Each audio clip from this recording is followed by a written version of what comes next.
망 사용료 이슈에 대해서 영상을 요청해 주신 분들이 굉장히 많습니다. 요즘 난리인 것 같지만 사실 망 사용료 논란은 요즘 불거진 건 아니에요. 오래전부터 계속 망 사용료를 물리겠다는 시도가 있어 왔고 논쟁이 늘 있었습니다.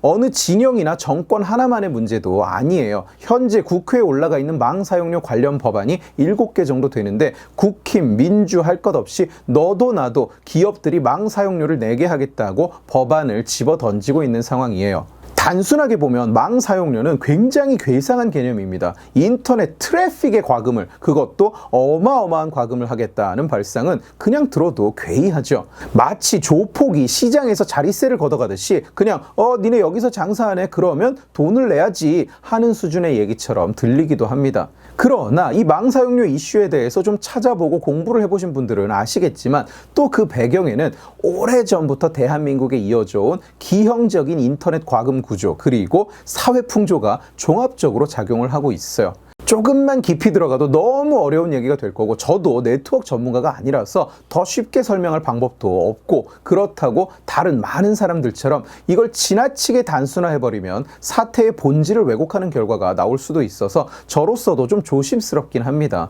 최대한 단순하고 쉽게 그러나 좀 앞뒤 얘기를 함께 들려드리는 방향으로 얘기를 해보겠습니다.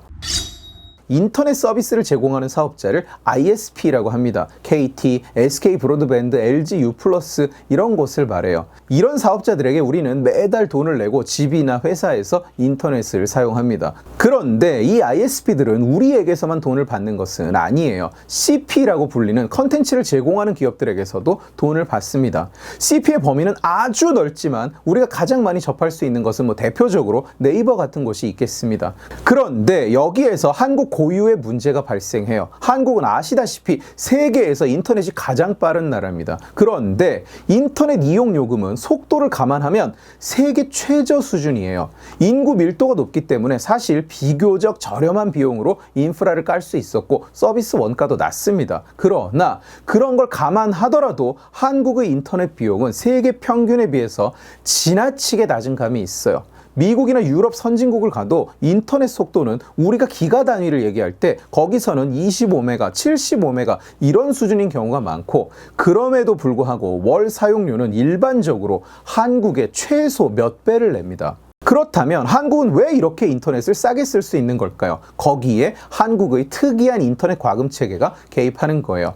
세계 최고 수준의 인프라를 엄청난 돈을 들여서 깔았음에도 불구하고 한국의 소비자들은 인터넷 요금에 대해서 너무나도 민감하게 반응해온 나머지 돈을 많이 받을 수가 없었습니다. 실제로 통신 요금을 올려야 된다는 주장이 나올 때마다 조사를 해보면 도저히 소매 인터넷 요금은 올릴 수가 없다. 국민들이 너무 민감하다. ISP가 이 인상을 감당할 수 없다. 이런 결론이 나왔어요. 그뿐만이 아니라 거기에 더 얹어서 현금 사은품까지 뿌려왔습니다. 예전 한참 무리하게 경쟁할 때보다는 덜하지만 인터넷에 가입을 하면 지금도 현금을 통장에 꽂아줍니다.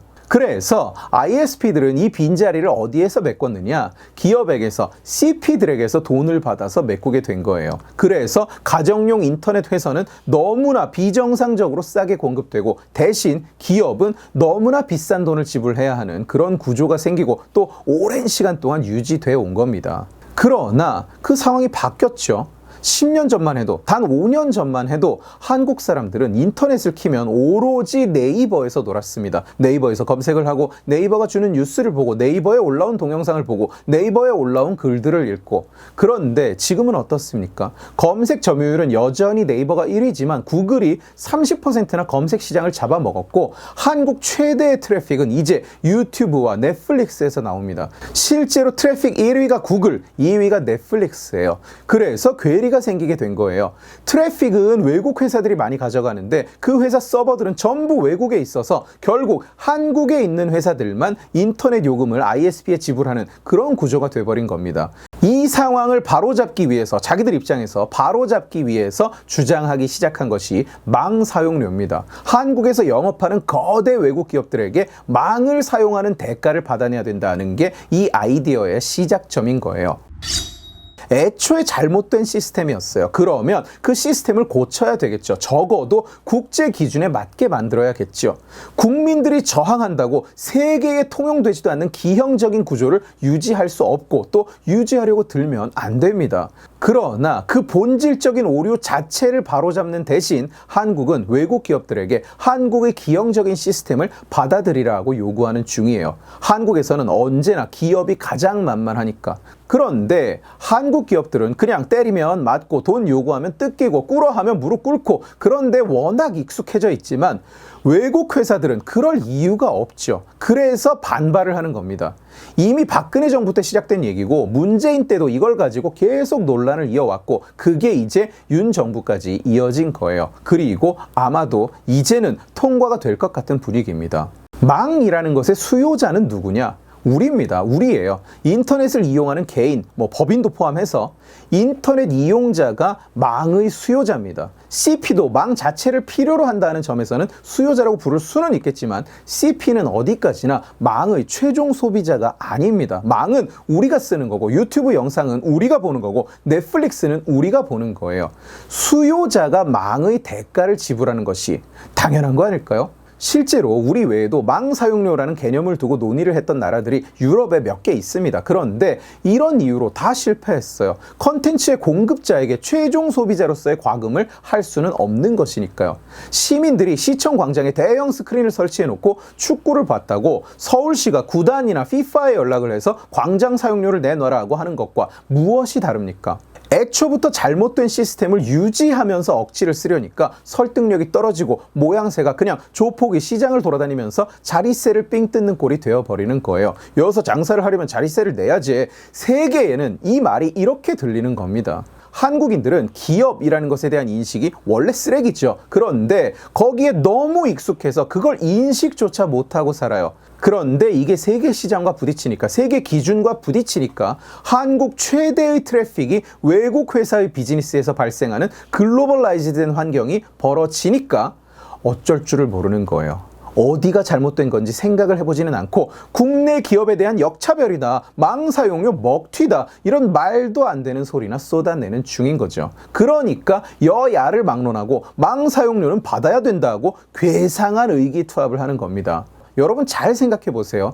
기업에게 비용 폭탄을 물리면 그 대가는 누가 치러야 할까요? 소비자입니다. 우리 같은 최종 소비자가 결국 그 값을 내야 돼요. 문재인이 부동산 세금 폭탄을 먹였더니 그 돈을 누가 내게 되던가요? 집 주인이던가요? 아니요. 세입자들이 내게 된 겁니다. 누차 말하지만 그건 냉정한 것도 아니고 삭막한 것도 아니고 딱히 잘못된 것도 아니에요. 원래 시장은 그렇게 움직이는 것이니까요. 그걸 거스르려는 시도 자체가 원래 잘못된 거니까요. 구글은 그 나라에 진출했다가 그 나라 정부에서 다른 나라와 다른 검열 기준을 요구하자 에라이 그러면 거기서 영업 안 하겠다 하고 빼버린 그런 회사입니다. 많은 유튜버들이 망 사용료에 반대하는 이유도 그거예요. 망 사용료 폭탄을 떨구면 구글이 순순히 거기에 협조하지 않을 가능성이 높다는 겁니다. 그러면 그 피해는 누가 볼까요? 저 같은 유튜브 채널을 운영하는 사람들, 그리고 유튜브를 보고 계신 여러분들이 가장 큰 피해자가 될 겁니다. 구글도 물론 피해를 보겠지만 과연 우리에게 데미지가 클까요? 구글에게 데미지가 클까요? 한 달에 만 몇천 원만 내면 무한히 영상을 볼 수 있는 서비스가 국내에서 종료돼 버리면 그 피해는 누가 보는 걸까요? 우리가 최종 소비자인데 소비를 못하게 되면 좋은 겁니까? 돈이 굳어서? 아니죠. 효용이 줄었잖아요. 그냥 왓챠를 보면 될까요? 왓챠로 100% 대체가 가능하다면 애초에 넷플릭스가 한국 트래픽 2위를 잡아먹을 이유도 없겠죠. 구글, 넷플릭스, 페이스북, 트위터 이런 것들을 전혀 쓸 수 없는 나라가 우리 근처에 하나 있습니다. 다른 나라에서는 당연한 것이 이 나라에서는 안 된다. 이건 부끄러운 일입니다. 무조건 부끄러운 일입니다. 우리에게도 그런 일이 일어나지 않으리라는 보장이 있을까요? 저는 장담을 못하겠어요. 그래서 망사용료에 반대합니다. 오늘 지식의 칼은 여기까지입니다. 재미있게 보셨으면 지식의 칼 채널을 구독해 주시고 이 영상을 주변에 공유해 주세요. 여러분들이 공유해 주시면 설득은 제가 하겠습니다. 고맙습니다.